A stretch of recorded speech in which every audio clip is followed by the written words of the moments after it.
Beneath the cold Atlantic winds of the Irongo coastline, where Swakopmund's desert sand conceal unmarked graves, descendants of genocide victims say the pain of Namibia's darkest historical chapters continues to echo painfully across generations. Between 1904 and 1908, German colonial forces carried out a campaign of extermination against the Ovaherero and Nama people after uprisings against colonial occupation, land disposition, and the seizure of cattle. Tens of thousands died through massacres, starvation, forced displacement in the Omaheke Desert, and imprisonment in concentration camps established in Swakopmund, at Shark Island in Luderitz, and in other parts of the country. Historians widely recognize it as the first genocide of the 20th century. For senior headman and traditional leader within the Ovaherero Traditional Authority, Chief Jeremiah Yane Muyahere of Otjimbingwe, the wounds are not distant history, they are etched into the land itself. At my age, I was not part of that atrocity, but at my age, I can take you to grave sites, and I can take you to sites where you can dig and find a human bone underground. So, remembering and thinking that this could be my great-great-great-father or uncle, I mean, it brings back that pain sharply back in my heart, like I was there.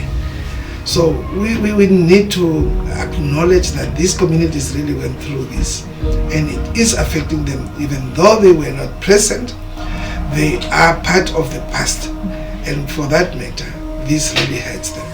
Muyahere speaks emotionally about Otjimbingwe, widely regarded as Namibia's first colonial administrative center and one of the country's most historically significant settlements.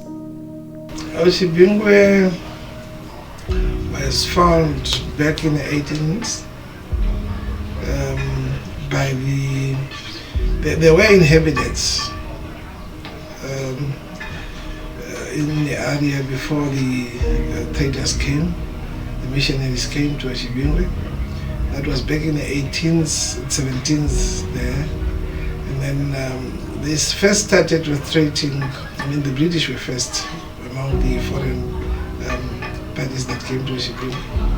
And then they started trading, and then they were later joined by their counterparts, the Germans later, who also came to show more of interest in Otjimbingwe.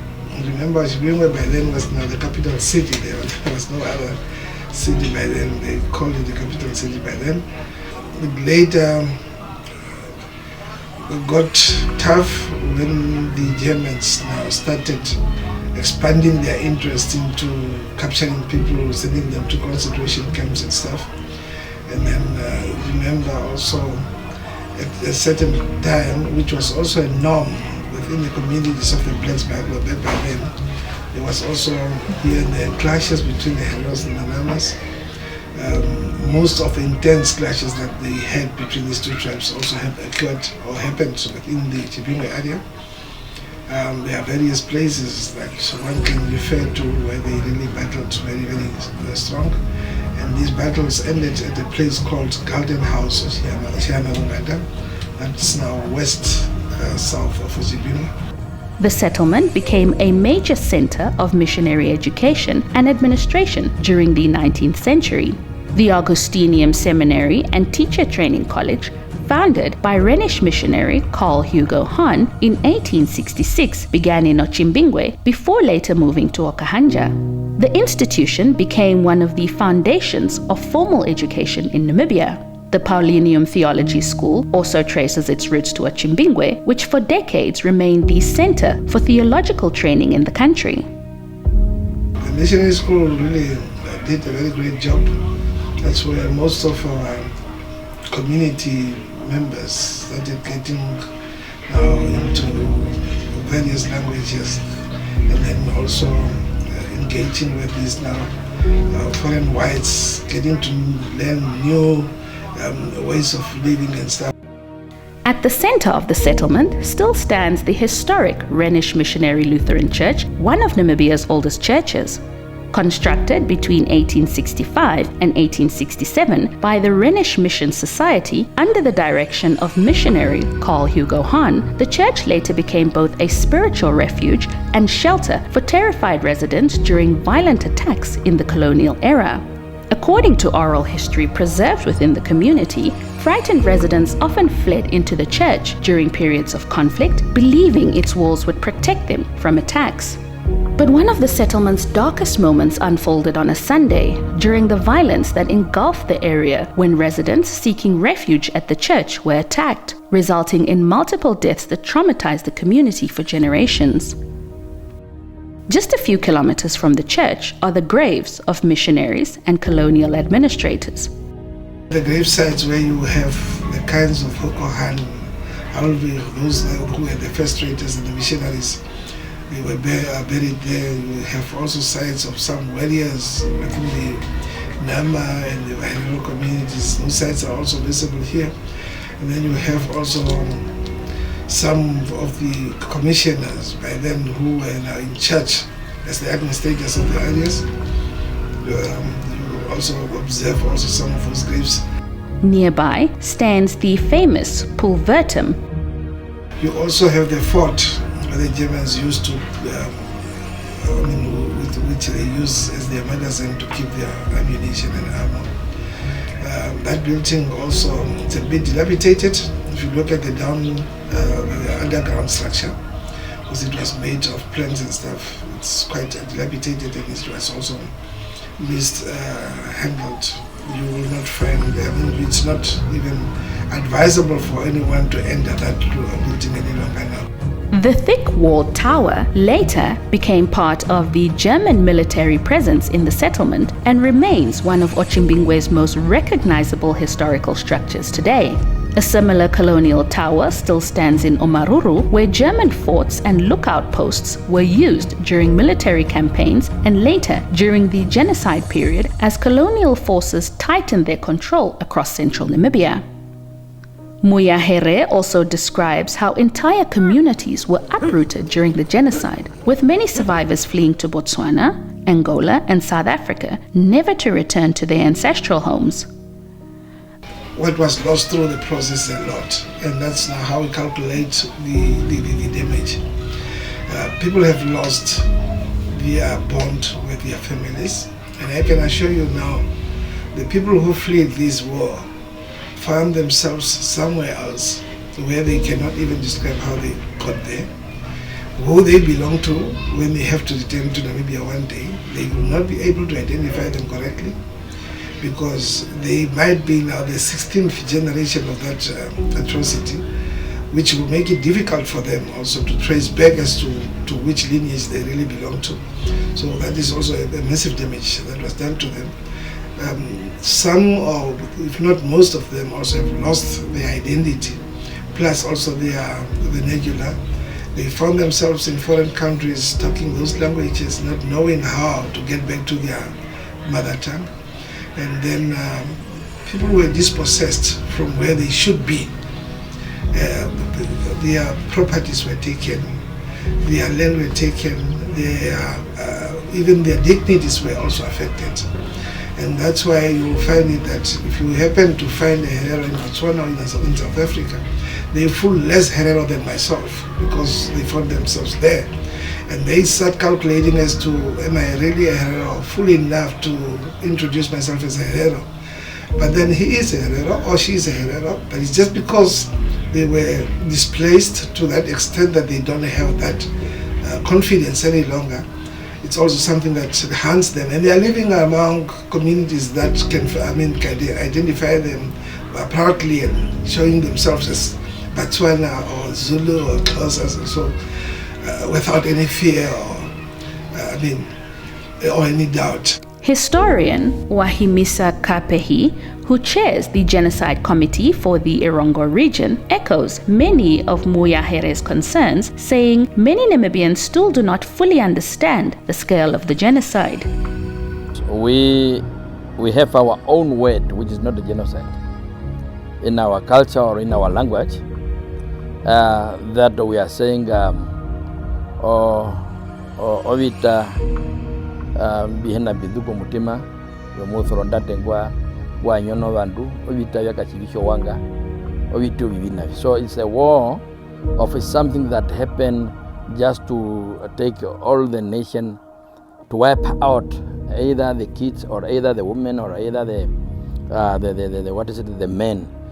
So that is a disaster, and then when a lot of number of the people was killed in that such a way that word genocide will come in or will kick in. Although in the dictionary there is a lot of things that you can refer to as genocide, but the first genocide in 20th century is the one which was done in Africa, especially in Namibia, where a two nation was targeted, the Ovaherero and the Nama people. So that's where the word genocide came from, or that's what we understand as genocide.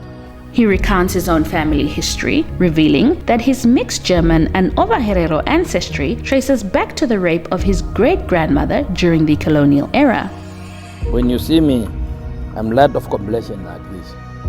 It's not like there was an agreement between the German and my grandmother. No, there was no agreement. There was a force, there was a rape which was happened. And then the newborn who was born was my grandmother, and then he was white. So, and that's how I'm now having a blood of the German and I'm being a blood of the Ovaherero. So, but I'm Herero.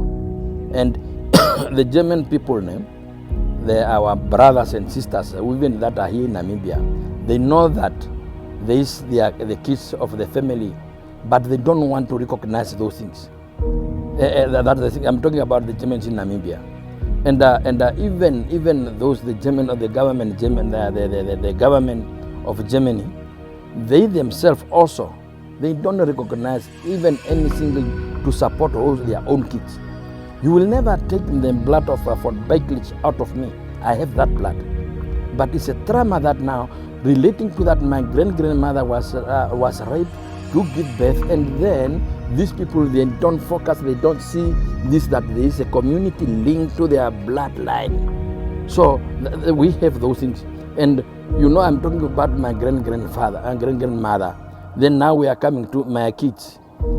My kids is also light of complexion.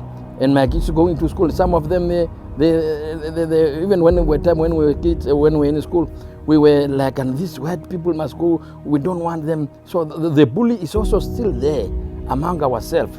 Because now, that is the thing at the end of the day, you are practicing the things of a Herero, but someone will say, now you are not a Herero. How do you feel? He criticizes the lack of detailed genocide education in Namibian schools, saying many citizens, including some leaders, know little about what happened. People does not know because the history was heightened. People heightened this history. Even I will testify that even when you go to some of the parliamentarians and ask the war of Hamakari, of the war of Ochiina Parero, of the war whatever, they does not know what was happening there, because for them is something else. So that's why now, if a parliamentarian does not know what about the ordinary member of our community, so really, and it's not also taught in schools. So there is no way that you can say now there is a syllabus in school or wherever from grade 0, from grade where, and up to the university level, that people have been told, or there's a history book that are talking about just the Ovaherero and Nama genocide, which was happening in Namibia. There's nothing that we can say. It's only 2 sentences. Maharero fought, what in Filitu, Botswana, that's all. Hendrik Vetbwe, that's all. But the detailed things, there's nothing that now you can really refer to that. Now we are going to do it, but we are busy with it. We want to do our own oral history to be written in the book and then to be also told to the schools. Part of this painful history is also preserved inside the privately owned Swakopmund Genocide Museum, founded by Namibian activist and artist Laidlaw Peringanda, whose own great-grandmother survived the Swakopmund concentration camp. Inside the museum are haunting black and white photographs of emaciated prisoners, German colonial troops, concentration camp scenes, and grieving families. Old newspaper clippings, testimonies, and historical documents line the walls, confronting visitors with the brutality of colonial rule. Some photographs show Ovaherero and Nama prisoners forced into labor under harsh coastal conditions, while others depict survivors standing frail behind barbed wire fences. Just a few kilometers away from the museum, in the city center, stands another reminder of the colonial era, the controversial Marine Denkmal or Marine Memorial, erected in Swakopmund in 1908 to honor German soldiers who fought during the colonial war. For many descendants of genocide victims, the memorial symbolizes colonial violence and the glorification of forces responsible for mass killings. Over the years, activists and community groups have repeatedly called for the monument's removal or return to Germany. In 2015, protesters splashed red paint on the statue during demonstrations demanding its removal. Yet despite years of debate, the memorial still stands today. Some residents and heritage groups argue it forms part of Namibia's colonial history and should remain as a reminder of the past, while many affected communities say its continued presence deepens historical wounds. For many descendants of the genocide, remembrance is not only about history, it is about recognition, healing, and ensuring that the stories carried across generations are never forgotten.